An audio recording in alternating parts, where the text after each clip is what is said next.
এক যে ছিল মিষ্টি ছেলে আবু বক্কর নাম, মজারে মজারে দুষ্টমিতে শেখাতো ইসলাম। বাবা মায়ের বাধ্য ছেলে, অভিযোগ কারো নাই, তাই তো তাকে আদর করে ভালোবাসে সবাই।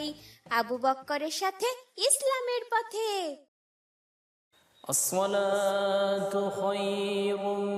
আবু বক্কর, এই যে বাবা আবু বক্কর, ফজরের আজান হয়েছে, এবার উঠে পড়ো, ফজরের নামাজ পড়তে হবে।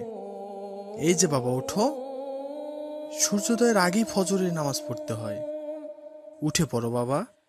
7 বছর বয়স থেকেই মহান আল্লাহ আমাদের উপর নামাজ ফরজ করেছেন।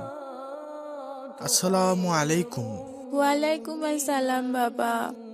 উফ বাবা, প্রতিদিন সকালবেলা ঘুম থেকে উঠে আমার ফজরের নামাজ পড়তে একদম ভালো লাগে না।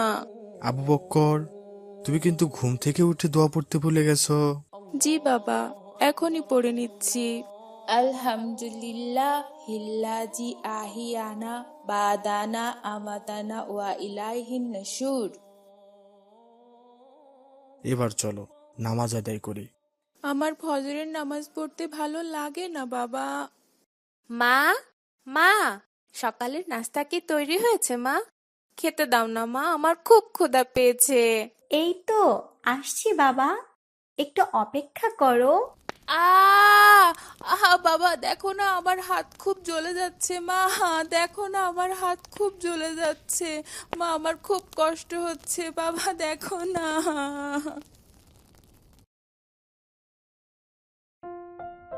বাবা আবু বক্কর, সামান্য এই আগুনেই কতটা যন্ত্রণা।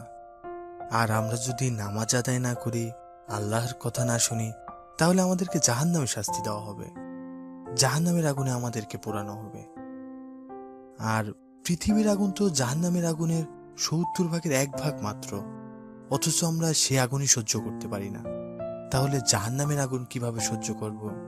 তাই জাহান্নামের আগুন থেকে বাঁচতে আমাদের নামাজ আদায় করা উচিত, আল্লাহর কথা শোনা উচিত, কখনো নামাজ পরিত্যাগ করা উচিত নয়, কখনো নামাজে গাফিলতি করা উচিত নয়।